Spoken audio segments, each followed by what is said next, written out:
Attitude আপনার ব্যক্তিত্বকে তুলে ধরে। এই বিষয়টা চমৎকারভাবে সবাই আলোচনা করেছেন, খুবই চমৎকার ছিল। তার আগে যে বিষয়টা একটু না বললেই না, সেটা হচ্ছে যে পার্সোনালিটি বা ব্যক্তিত্ব কি।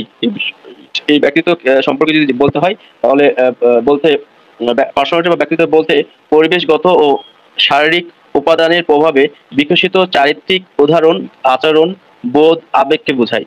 মনোবিজ্ঞানে ব্যক্তিত্ব হচ্ছে কোনো একজনের মানসিক প্রক্রিয়া ও আচরণের এমন এক স্বতন্ত্র ধরন যা কেবল তার মধ্যেই বিদ্যমান থাকবে, যেটি কিনা অন্যদের কাছ থেকে সেই ব্যক্তিকে আলাদা করবে।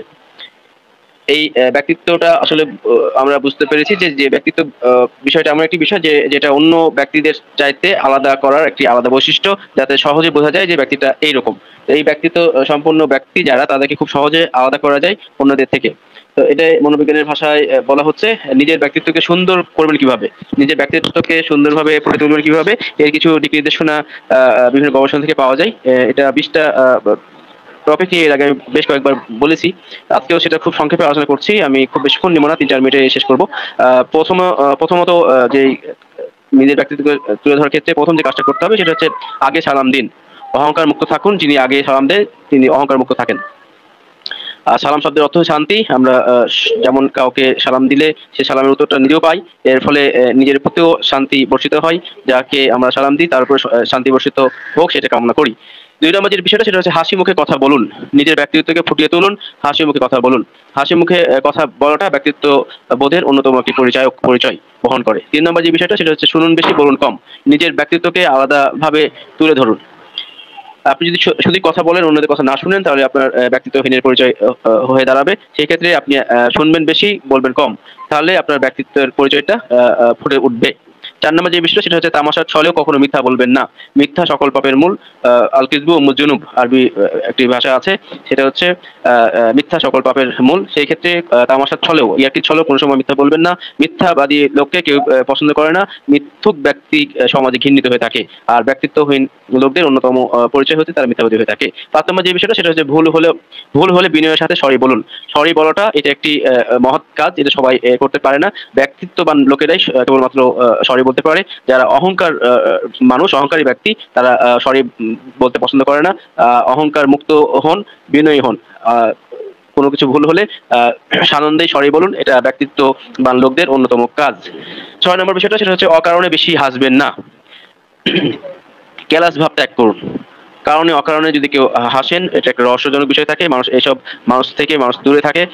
এই ক্যালাস টাইপের লোক যারা যারা কারণে অকারণে হাসে, এটা মানুষ পছন্দ করে না। সে কারণে অকারণে হাসাটা মোটেও ঠিক না, কারণ ছাড়া। এটা একটা ব্যক্তিত্ববান লোকদের ক্ষেত্রে অবশ্যই খেয়াল রাখতে হবে যে অকারণে যেন আমরা না হাসি। 7 নম্বর যে বিষয়টা সেটা হচ্ছে ধীরে ধীরে বুঝিয়ে বলুন। আপনার কথা যেটা আপনি বলতে চাচ্ছেন, সেটা যদি যাকে থ্রো করছেন, শ্রোতা যদি বুঝতে না পারে সে কথার মানে কি, সেক্ষেত্রে আপনি অবশ্যই যে কথাটা বলছেন ধীরে ধীরে বুঝিয়ে বলুন, যাতে শ্রোতা সে কথাটা বুঝতে পারে এবং সেই অনুযায়ী সে আপনাকে ট্রিট করতে পারে। 8 নম্বর যে বিষয়টা সেটা হচ্ছে আগে অন্যের কথা শুনুন, তারপর নিজে বলুন। অন্যকে যদি অগ্রাধিকার না দেন, নিজেই যদি কথা বলতে থাকেন, তাহলে একসময় আপনি আস্তে আস্তে অন্যদের থেকে আলাদা হয়ে যাবেন, দূরে সরে যাবেন। আর এই ক্ষেত্রে ব্যক্তিত্ববান লোকদের ক্ষেত্রে যে কাজটা করতে হবে সেটা হচ্ছে অন্যকে কথা বলার আগে সুযোগ দিতে হবে, তারপরে নিজে বলতে হবে। 9 নম্বর যে বিষয়টা সেটা হচ্ছে কোনো বিষয়ে তর্কে জড়াবেন না। তর্কে জড়ানো মূর্খ মানুষের কাজ। আর ব্যক্তিত্ববান লোকেরা অবশ্যই এই ধরনের কাজ থেকে নিজেকে বিরত রাখবেন, তর্কে কোনো সময় জড়াবেন না। 10 নম্বর যে বিষয়টা সেটা হচ্ছে কারো কাছে নিজেকে বড় প্রমাণ করার চেষ্টা করবেন না। আপনি যে বড়, সেই বড়ত্ব প্রমাণ করার জন্য কাউকে ফোর্স করবেন না। নিজে যারা বড় বলে বড় সে নয়, লোকে যারা বড় বলে বড় সে হয়। সেক্ষেত্রে অবশ্যই খেয়াল রাখতে হবে কারো কাছে নিজেকে বড় প্রমাণ করার চেষ্টা করা, এটা ব্যক্তিত্ববান লোকদের কাজ না। 11 নম্বর যে বিষয়টা সেটা হচ্ছে রাগ নিয়ন্ত্রণ রাখা। রাগ নিয়ন্ত্রণ রাখুন। ব্যক্তিত্ববান লোকদের ক্ষেত্রে রাগ নিয়ন্ত্রণ রাখাটা খুবই গুরুত্বপূর্ণ। আল্লাহ রাসূল সাল্লাল্লাহু আলাইহি ওয়াসাল্লাম বলছেন, যুদ্ধে যে জয়ী হলো সে প্রকৃত যোদ্ধা নয়, বরঞ্চ যোদ্ধা সেই সবচেয়ে বড় যে রাগের সময় রাগ দমন করতে পারলো। তো সেই ক্ষেত্রে অবশ্যই ব্যক্তিত্ববান লোকদের ক্ষেত্রে এই জিনিসটা অবশ্যই গুরুত্বপূর্ণ বিষয়, সেটা হচ্ছে রাগ হলে রাগ নিয়ন্ত্রণ করতে হবে। 12 নম্বর বিষয়টা সেটা হচ্ছে কেউ ভুল করলে ক্ষমা করুন। ক্ষমা করার একটা মহৎ গুণ। যিনি ক্ষমা করতে পারেন, কোনো একটি বিষয় যেটা আপনার হয়তো প্রতিশোধ নেওয়াটা আপনার উপরে ওয়াজিব হয়ে গেছে, যেটা আপনি এই প্রতিশোধ আপনাকে নিতেই হবে, সেই বিষয়টা যদি আপনি ক্ষমা সুন্দর দৃষ্টিতে দেখেন, সেই জন্য আল্লাহ তাআলা আপনাকে জান্নাতে একটা প্রাসাদ নির্মাণ করে দিবেন। তো সেই ক্ষেত্রেও আমরা বুঝতে পারি যে কেউ যদি আপনার কাছে ভুল করে, সেই ভুলের ক্ষমা চায়, তাহলে আপনি অবশ্যই তাকে ক্ষমা করবেন। এই ক্ষমা করাটা একটা মহৎ গুণ। 13 নম্বর যে বিষয়টা সেটা হচ্ছে ছোট বড় সবাইকে সম্মান করুন। আমরা অনেকেই আছি যে এই সম্মান বিষয়টা হয়তো ভুলেই যাই, কিন্তু ছোটদেরকে স্নেহ করা, বড়দেরকে সম্মান করা এটা ব্যক্তিত্ববান লোকদের প্রধান কাজ। 14 নম্বর যে বিষয়টা সেটা বলবো, কথা দিয়ে কথা রাখবেন। অনেকে আছে আমরা মুনাফিকি লক্ষণের মধ্যে পড়ে যান। কথা দিয়ে কথা না রাখা মুনাফিকি লক্ষণের অন্যতম একটি লক্ষণ। সেই ক্ষেত্রে অবশ্যই কথা যদি কাউকে দিয়ে থাকেন, যেটা যে কোনো বিষয় হোক, এটা অর্থের দিকে হোক, কথা হোক, যে কোনো বিষয়, সময়ের ক্ষেত্রে হোক, এই দিকটা অবশ্যই খেয়াল রাখতে হবে। কথা দিয়ে কথা রাখা একজন ব্যক্তিত্ববান মানুষের অন্যতম একটি কাজ। সেই ক্ষেত্রে কথা দিয়ে, যদি কাউকে কথা দিয়ে রাখেন, কথা রাখাটা এটা খুব গুরুত্বপূর্ণ বিষয়। 15 নম্বর যে বিষয়টা সেটা হচ্ছে পোশাকে পরিচ্ছন্নতা বজায় রাখা। একজন ব্যক্তিত্ববান পুরুষের ক্ষেত্রে বা ব্যক্তিত্ববান মানুষের ক্ষেত্রে পোশাক পরিচ্ছদে পরিচ্ছন্নতা বজায় রাখা খুবই গুরুত্বপূর্ণ। সেই দিকটাই আমাদেরকে অবশ্যই খেয়াল রাখতে হবে। 16 নম্বর যে বিষয়টা সেটা হচ্ছে পারলে খান, জোর করে কোনো কিছু খাবেন না। যে খাবারে আপনার রুচি নাই সেই খাবারটা আপনি খেতে যাবেন না। যে যতটুকু রুচি হবে, যতটুকু খাওয়া দরকার সেইভাবে আপনি খাবেন। এমনভাবে খাবেন না যে খাবার দৃষ্টিকটু হয়। আল্লাহ রাসূল সাল্লাল্লাহু আলাইহি ওয়াসাল্লাম বলছেন, পেটটাকে তোমরা 3 ভাগে ভাগ করো, একটি ভাগ পানি, একটা ভাগ খাবার, একটি ভাগ বাতাস। এইভাবে আমরা যদি চলার চেষ্টা করি, তাহলে কোনো জায়গায় আমরা অপমানিত হব না। খাবার প্রতি ট্যুর পড়া বা লাফিয়ে পড়া, খাবার নিমিষে শেষ করে ফেলা, এটা একজন ব্যক্তিত্ববান মানুষের কাজ নয়। 17 নম্বর যে পয়েন্ট সেটা হচ্ছে খাবার সামনে এলে আগে অন্যকে আগে দিন। মানে খাবার সামনে আসলে যে আপনি আগে খেয়ে নেবেন, অন্যদেরকে দিবেন না, এই জিনিসটা করা যাবে না। ব্যক্তিত্ববান মানুষের ক্ষেত্রে এই কাজটি অবশ্যই খেয়াল রাখতে হবে। খাবার সামনে আসলে আগে অন্যকে দিবেন, তারপর আপনি খাবেন। 18 নম্বর যে বিষয়টা সেটা হচ্ছে মুখ ও শরীর গন্ধমুক্ত রাখুন। মুখ এবং শরীর গন্ধমুক্ত না রাখলে মানুষ আপনাকে সমাজে আপনাকে খারাপভাবে দেখবে, ঘৃণিত হিসাবে আপনাকে চিহ্নিত করবে। একজন ব্যক্তিত্ববান মানুষের ক্ষেত্রে মুখ এবং শরীর গন্ধমুক্ত রাখা অপরিহার্য। 19 নম্বর যে বিষয়টা সেটা হচ্ছে চরিত্র সুন্দর রাখুন।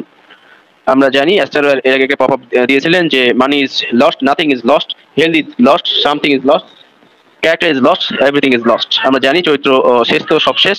সেক্ষেত্রে আমাদের অবশ্যই খেয়াল রাখতে হবে চরিত্র সুন্দর করে রাখা। চরিত্র যদি খারাপ হয়ে যায় তাহলে আপনি সবকিছু শেষ হয়ে যাবে। সেই ক্ষেত্রে একজন ব্যক্তিত্ববান মানুষের ক্ষেত্রে চরিত্র সুন্দর রাখা, মার্জিত রাখা এটা অপরিহার্য একজন ব্যক্তিত্ববান মানুষের ক্ষেত্রে। 20 নম্বর যে বিষয়টা সেটা হচ্ছে ব্যবহারে নম্রতা বজায় রাখুন। আপনার ব্যবহার কোমলতা, নম্রতা যতটা থাকবে, মানুষ আপনাকে ততটা গ্রহণ করবে, ততটা আপনি সবার নয়নমণি, ততটা গ্রহণযোগ্য হবেন। ব্যবহারে নম্রতা, ভদ্রতা বজায় রাখাটা এটা ব্যক্তিত্ববান মানুষের ক্ষেত্রে অপরিহার্য। পার্সোনালিটির ক্ষেত্রে এই 20টা পয়েন্ট অবশ্যই আমাদেরকে অনুধাবন করতে হবে, তবে আমরা ব্যক্তিত্ব বোধের ক্ষেত্রে আমরা ব্যক্তিত্ব বোধকে সুন্দর রাখতে পারবো। এছাড়া কথা বলার ক্ষেত্রে ইসলামে পবিত্র কোরআনে কিছু নির্দেশনা আছে। কথা বলার কিছু আদব বা শিষ্টাচার, সেটা একটু কয়েকটা পয়েন্ট আমি বলি। কথা বলার পূর্বে সালাম দেওয়া, যেটা এর আগে বললাম। সূরা নূরে আল্লাহ তাআলা বলছেন 61 নম্বর আয়াতে, কণ্ঠস্বর নিচু করে কথা বলা। এটা সূরা লুকমানের 19 নম্বর আয়াতে আল্লাহ তাআলা বলছেন। সূরা হুজরাতেও এটা আছে 2 থেকে 3 নম্বর আয়াতে। বুদ্ধি বা হিকমা খাটিয়ে কথা বলা, এটা সূরা নামরে আছে 125 নম্বর আয়াতে।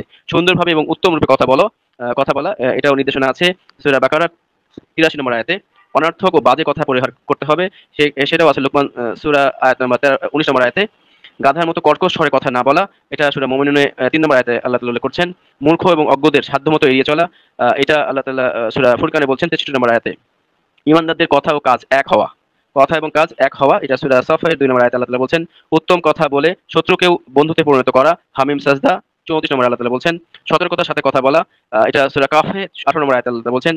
মেয়েরা পরপুরুষের সাথে আকর্ষণীয় কোমল ভাষায় কথা না বলা, সূরা আহজাবে আল্লাহ তাআলা 32 নম্বর আয়াতে এই নির্দেশনা দিচ্ছেন। তো অবশ্যই আমরা এই বিষয়গুলো অবশ্যই মেনে চলবো, তবে আমাদের ব্যক্তিত্ব ফুটে উঠবে এবং ব্যক্তিত্ব সুন্দর হবে। এই বিষয়গুলো যদি আমরা মাথায় রাখি, তাহলে আমরা অহংকার মুক্ত জীবন করতে পারবো, হাস্য উজ্জ্বল সুন্দর জীবন গঠন করতে পারবো। আমরা যতই অর্থবান হই, যতই মূল্যবান হই, আমরা যেন সেই বিষয়টা খেয়াল রাখি, ব্যক্তিত্ববান থেকে ব্যক্তিত্বহীন মানুষ যেন না হই। আমরা যতই সম্মানিত হব, যতই অ্যাপেলের মালিক হব, যতই ধনাঢ্য ব্যক্তি হব, যত সমাজে বড় হব, তত আমরা নুয়ে পড়বো। যেমন হচ্ছে ফলবান বৃক্ষ যেমন নুয়ে পড়ে, ঠিক সেমনি ভাবে আমরা যত বড় হব ততই ভাবে যেন ফলবান বৃক্ষের মতো আমরা নুয়ে পড়ি, অহংকার মুক্ত হই, আমরা যেন মাথা ঝুঁকে পড়ে সবসময় দোয়া রাখতে হবে, হে আল্লাহ তুমি অন্যদের কাছে আমাকে সম্মানিত করো আর নিজের কাছে নিজেকে ছোট করে দাও। আল্লাহ রাসূল সাল্লাল্লাহু আলাইহি ওয়াসাল্লাম দোয়া করতেন, হে আল্লাহ তুমি নিজের কাছে নিজেকে ছোট করে দাও, অন্যের কাছে আমাকে বড় করে দাও। এই দোয়াটা সবসময় করতে হবে, অহংকার মুক্ত জীবন করতে হবে আর আল্লাহর কাছে সবসময় চাইতে হবে আল্লাহ যেন আল্লাহর এই অহংকার চাদর এটা আল্লাহকেই মানায়, এটা আমাদের কোনো সময় মানায় না। আমাদের এইটা ওয়াদা করতে হবে যতই বড় হই কোনো সময় যেন ভিতরে আমাদের অহংকার না আসে। ধন্যবাদ, ধন্যবাদ। Over two